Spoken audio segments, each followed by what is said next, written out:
네, 2026년 1월 11일 이정훈입니다. 핸드폰을 교체하느라고 하루 방송을 좀 쉬었습니다. 지금 테헤란 사태가 벌어졌습니다. 이란판 광주 사태죠.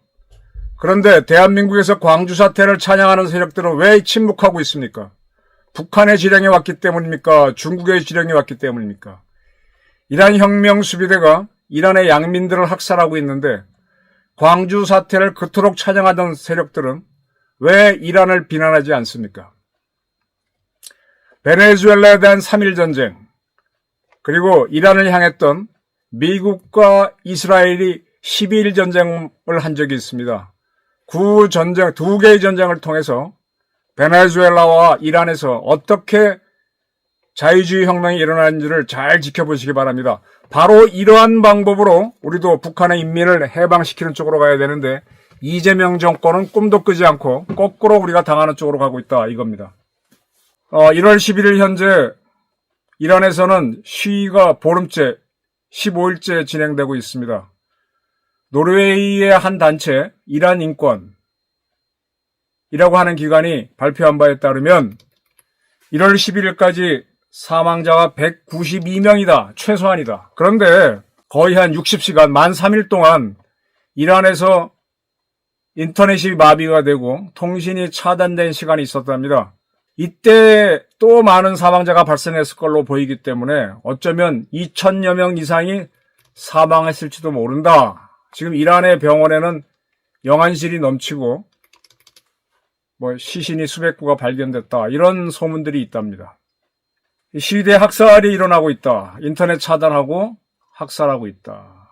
지금 시위대를 모하레베, 그게 알라의 적이란 뜻이랍니다. 그렇게 규정을 해놓고 검찰은 시위대가 검거되면은 사형에 처하겠다라고 하고 있고 지금 시위대에 대해 발포하는 군대는 이란 혁명 수비대랍니다. 이란은 특이하게 두 개의 군을 갖고 있어요. 이슬람 혁명군이라고 하는 정규군이 있는데 그와 별도로 혁명 수비대라고 하는 군대를 갖고 있어요. 혁명 수비대는 자기는 무슬림 혁명을 전파하기 위한 군대인데 이게 사실은 이란의 핵심 군대고 이류 군대가 이슬람 혁명군입니다. 근데 지금 외국에 무슬림 혁명을 수출해야 되는 혁명 수비대가 자기네 체제를 지키기 위해서 시위대에게 발포를 했다. 이런 보도가 나오고 있죠. 미국에서는 트럼프 대통령이 이란 사태의 군사 개입을 검토하라. 그래서 어떠한 방안들이 있는지 검토를 시켰다라고 이런 보도들이 나오고 있습니다. 군사 개입을 할 수밖에 없다라는 옵션을 보고받고 어떻게 해야 되는지를 검토하고 있다고 하고요. 이러한 옵션에는 이란에 있는 테헤란에 있는 비군사시설, 군사시설, 당연히 군사시설은 포함되고 비군사시설 등을 광범위하게 타격하겠다라는 게 검토되는 모양입니다. 트럼프는 트루스 소셜에다가 군사작전이 단행된다면 아주 아픈 곳을 세게 때릴 것이다 라고 얘기했습니다. 하메네이가 이제 이란 최고 지도자인데 지금 그런 이 시위를 달랠 방법이 없는 거죠. 지난번엔 돈을 풀었는데 그것도 안 되니까 발포를 하게 했습니다.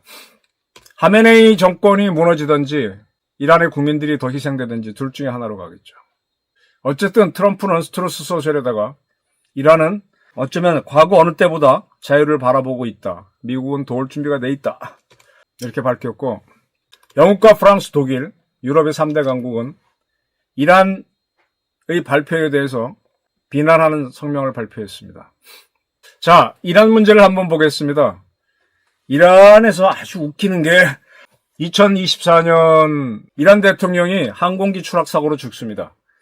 이란 북쪽에 아제르바이잔이 있는데 그 국경 사이에 강이 하나 있어요. 거기다 아프린 댐을 만든다. 또 그즈갈라스라고 하는 두 개의 댐을 만들기로 하고 양국 대통령이 참석해서 완공식을 가졌습니다. 그렇게 행사를 마치고 가까운 도시로 돌아오다가 이 상당히 산중에 있었던 모양이죠. 추락했습니다. 대한민국 대통령이 탄 헬기도 서울에 있다 보면은 자주 이렇게 지나가는 걸 저는 자주는 아니지만 가끔 봅니다. 아, 대통령 가는구나. 반드시 세대가 지나갑니다. 미국 대통령도 역시 머리논 헬기를 타는데 세대가 지나가고 우리는 에어포스 공군 헬기를 타죠. 세대가 지나가는데 똑같은 항공기예요. 그중에 어느 헬기에 대통령이 탄지는 모릅니다. 자기들끼리만 알죠. 이란도 그런 식으로 헬기를 띄웠는데 하필이면 대통령이 탄 헬기만 추락해서 전원 다 죽었습니다. 조종사까지. 출발할 때는 날씨가 좋았는데 갑자기 안개가 껴서 그렇다고 합니다. 대통령이 탄 헬기는 안개라든지 또는 야간 비행도 해야 되니까 그런 시설이 있어야 되는데 없었던 모양이죠.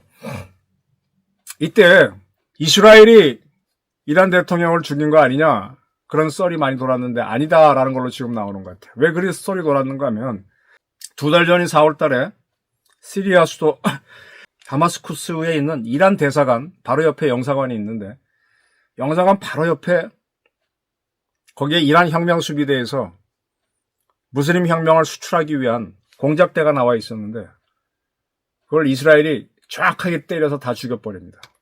그래서 이스라엘에 대해서 이란이 공습을 하죠. 미사일을 쏘고 또 이스라엘도 쏩니다.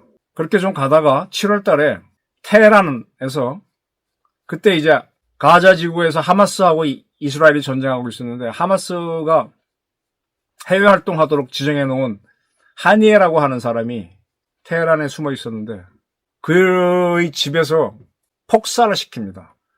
그때 뭐 밖에서 미사일이 날아들었다 뭐 얘기가 있었는데 자세히 보면 안에 있던 폭발물이 터진 걸로 보입니다. 즉 이란 내에서 이스라엘 협조자가 있다는 거죠. 그리고 9월 달에는 레바논에서 헤즈볼라 지도자 역시 반이스라엘이죠. 하고 또 그런 세력들이 그런 세력을 암살을 합니다. 그래서 또 이스라엘하고 이란이 서로 미사일을 쏘는 작전을 해요. 그때 이스라엘은요. 이란이 쏜 거를 미국의 도움으로 다 막아내고 자기네는 러시아산 방공망 이란이 갖고 있던 거 S-300 미사일을 파괴해버리죠. 그리고 난 다음에 25년도 4월 달에 미국과 이란은 그때 이란이 핵 개발하고 있었는데 계속 해왔죠. 서로 협상을 했다가 결과를 발표합니다. 그리고 나서 미국은 그 회담이 마음에 안 든다고 2달간 시간을 줄 테니 좋은 아이디어를 이란이 갖고 와라 그랬습니다. 그 2달이 다 돼가기 하루 전날 국제원자력기구 IAEA는 이란이 핵 의무를 이행하지 않았다고 발표했습니다. 그리고 바로 그 다음날 한 달째 되는 날인가요? 이스라엘이 이란의 핵시설을 공격하기 시작합니다. 그래서 다시 또 이란이 대응을 해가지고 서로 미사일을 쏘고 무인기를 쏘는데 그렇게 시작된 전쟁 9일째에 미국이 B-2 전략폭격기를 띄워서 벙커버스터 6발이나 투하해갖고 이란의 핵시설을 완전히 제거합니다. 그리고 10일째 되는 날 양측의 전쟁이 끝났죠. 그럼 뭐냐? 24년부터 25년 내내 이란은요, 미국하고 이스라엘한테 엄청나게 코피 터지게 터지다가 경제난까지 겹치면서 26년 벽두부터 이렇게 혁명의 소용돌이로 가는 겁니다. 제가 앞선 방송에서 미국이 베네수엘라 대통령을 납치해 오면서 레짐 체인지를 하지 않았습니다. 그냥 부통령 하던 사람이 정권을 이어받게 했어요. 미국이 레짐 체인지를 하게 되면 베네수엘라에서는 굉장히 반미 시위가 일어나서 그 정권이 그걸 막아내면 좋은데 못 막아내면 미군이 들어가야 되죠. 미국이 이라크 침공작전을 했습니다. 그래서 후세인을 제거했지만 그리고 자기네가 원하는 친미 정권을 세웠지만 그 정권이 약해서 거의 9년 동안 미군을 주둔하면서 친미 정권을 제대로 세워놓은 다음에 철군하죠. 이제 그런 걸 치러야 되니까 미국이 베네수엘라에 안 들어가고 레짐 체인지를 안 하는 거다. 전 이렇게 봤습니다. 이란도 이제 무슬림 독재 정권이 쫓아나도록 이란의 국민들이 일어나야 되잖아요. 그러니까 미국은 하메네이가 힘쓰지 못하도록 이스라엘과 더불어 빵빵 때리기만 하면서 정권 체인지 안 하는 거예요. 근데 지금 드디어 불이 붙었습니다. 이 베네수엘라도 미국은 마두로만 체포하고 내버려 두고 있어요. 그러면 이제 또 갈등이 생기겠죠. 그러면서 어차피 약제 정권이니까 자유주의를 바라는 사람들이 시위를 할 것이다.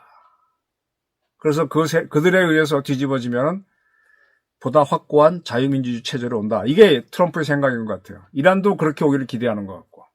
그래서 지금 이란 같은 경우는 시기가 커지니까 트럼프가 군사작전을 할 걸 검토하고 있다. 광범위하게 매우 아프게 때리겠다.